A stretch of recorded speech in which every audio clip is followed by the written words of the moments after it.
Fala, gente boa do Clube de Leitura do Gabo, aqui é o Diego com mais um vídeo. E hoje eu trago essa obra que eu havia adquirido na Feira do Livro do ano retrasado, se eu não me engano, que é uma breve história da filosofia do Nigel Harberton, não sei qual é a pronúncia correta. Bom, em que sentido eu adquiri essa obra? Para quem sabe, quem me conhece, eu gosto muito de filosofia. Fiz muitas cadeiras ao longo da graduação em História, né, na Faculdade de Filosofia lá na UFPEL. E é uma coisa que eu estou sempre lendo. Daí essa obra ela veio no sentido de folhear ideias gerais de vários filósofos, para a partir dela eu buscar alguns que talvez eu não tenha tanto contato.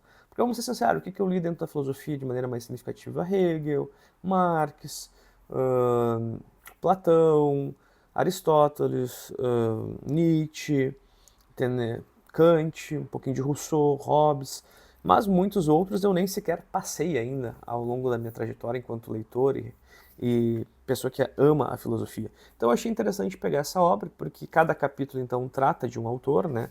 Nós temos, vamos ver quantos capítulos nós temos aproximadamente 40 capítulos, né, tratando então de 40 autores distintos, né? Começando com Platão e terminando com Peter Singer. Então, assim, passa por muitos autores.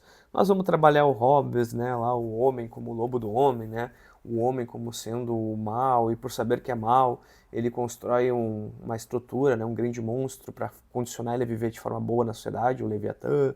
Nós passamos por Rousseau, né, o homem nasce livre, mas a sociedade coloca ferros, né, lá no contrato social, o homem sendo bom por natureza e a sociedade o corrompendo, uma sociedade ruim o corrompe. A gente vai lá passar por Aristóteles e a questão do amor como filia, né, amar aquilo que se tem, da questão da vida daimônica também, né, do telos, a busca do sentido. A gente vai passar por Platão, né, sobre aquela questão do amor como eros, ou seja, o amor como desejo, né, só se ama aquilo que não se tem, o momento que se tem não se ama mais. A gente vai passar então por todos esses principais filósofos, Marx e sua superestrutura, né, a infraestrutura, o materialismo histórico dialético, né, a gente vai passar por Kant, a gente vai passar por Hegel, a gente vai passar por uma série de autores, né? Um que eu li recentemente, é um dos últimos capítulos lá, o Sartre, né? A gente vai passar pela questão do existencialismo, né? A existência precede a essência, ou seja, né? Primeiro eu existo, depois eu me construo enquanto indivíduo. E é muito interessante isso aqui, dialoga então um pouco com um livro que eu acabei de ler, que é o Cartas para Minha Mãe, né? Ou seja, a personagem existe, né? Só que ela não tem a mãe mais, a mãe faleceu, ela não tem apoio na família, então ela tem que se construir. Então ela existe, ela se constrói a posteriori, né? Ela se constrói dentro de uma limitação de sociedade e realidade, né, socioeconômica. Então, Cartas para Minha Mãe, Teresa Cartas, uma bela reflexão para essa perspectiva existencialista. Simone de Beauvoir, também na pegada do existencialismo, né, não se nasce mulher, se torna mulher, ou seja, não se nasce, primeiro quer dizer, primeiro existe, depois se torna, e torna-se dentro de um processo complexo, né? Ou seja, as limitações econômicas, culturais limitam o tornar-se. Então a gente tem uma série de autores, para ter uma ideia, eu tô quase terminando, falta o último capítulo. E por que eu tô gravando assim, sem ter terminado, faltando o último? Porque foi o livro que me acompanhou na praça. Então é outra dinâmica que fica de dica para vocês. Toda vez que eu ia na praça levar minha cachorra para passear, eu levava esse livro. E lá eu lia, porque como são capítulos relativamente pequenos e bons de refletir, eu lia um capítulo, fechava o livro, parava e ficava refletindo sobre ele. Então ele me acompanhou por mais tempo que normalmente um livro desse tamanho me acompanharia. Mas é por essa dinâmica, e eu acho que a filosofia é muito isso. Lê um capítulo, reflete sobre o que ele falou do autor e aplica para o teu cotidiano, para histórias que tu vivencia.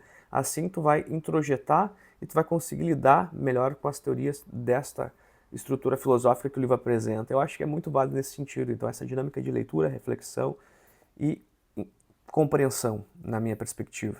Então, agora eu vou ler com vocês um deles, um trecho, por exemplo, para vocês terem uma dinâmica de como é a estrutura, né? Hannah Arendt, né? Para quem não conhece ela, tem toda aquela questão do nazismo, né?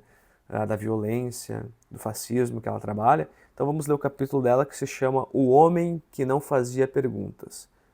O nazista Adolf Eichmann foi um administrador esforçado. A partir de 1942, esteve no comando do transporte dos judeus na Europa para os campos de concentração na Polônia. Isso fazia parte da solução final, o plano de matar todos os judeus que viviam em terras ocupadas. Eichmann se dizia não ser responsável. Então, assim, ó, olha a estrutura, ela vai contando então a história do indivíduo, né? e como essa reflexão sobre a história do indivíduo levou à formação filosófica, né, e à interpretação da teoria que a Hannah Arendt vai tratar em relação ao mal, né, a esse mal absoluto, essa situação. Tanto que no final nós temos o seguinte, né, Eichmann, assim como muitos nazistas daquele período, não conseguia enxergar os fatos pela perspectiva dos outros. Não era corajoso o suficiente para questionar as regras que lhe eram dadas, apenas buscava a melhor maneira de segui-las, carecia de imaginação. Hannah descreve como o raso e desmiolado, embora isso também pudesse ser uma atuação. Fosse ele um monstro, teria sido horripilante.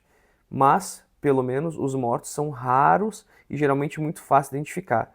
O que talvez fosse ainda mais horripilante era o fato de que ele parecer tão normal. Ele era um homem comum, e por não questionar o que fazia, fez parte de um dos atos mais malignos conhecido pela humanidade.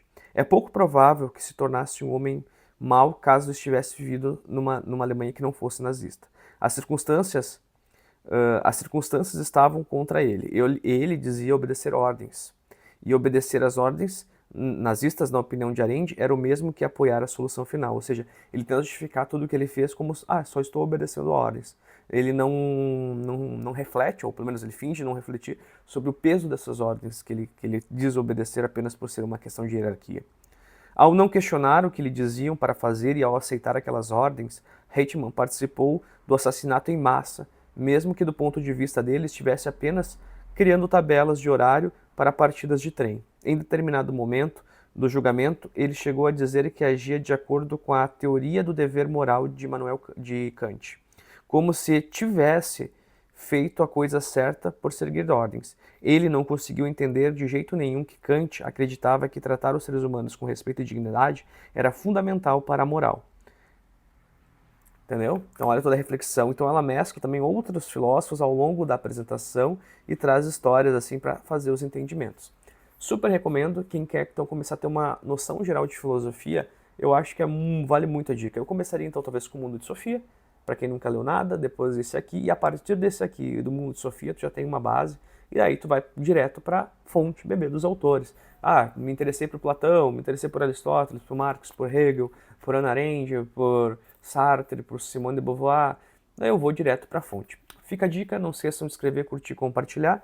Só para dizer, ele é da LPM, ele tem por volta de umas 260 páginas e é aquele formato de bolso que vale a pena para levar para qualquer lugar. Até a próxima, pessoal!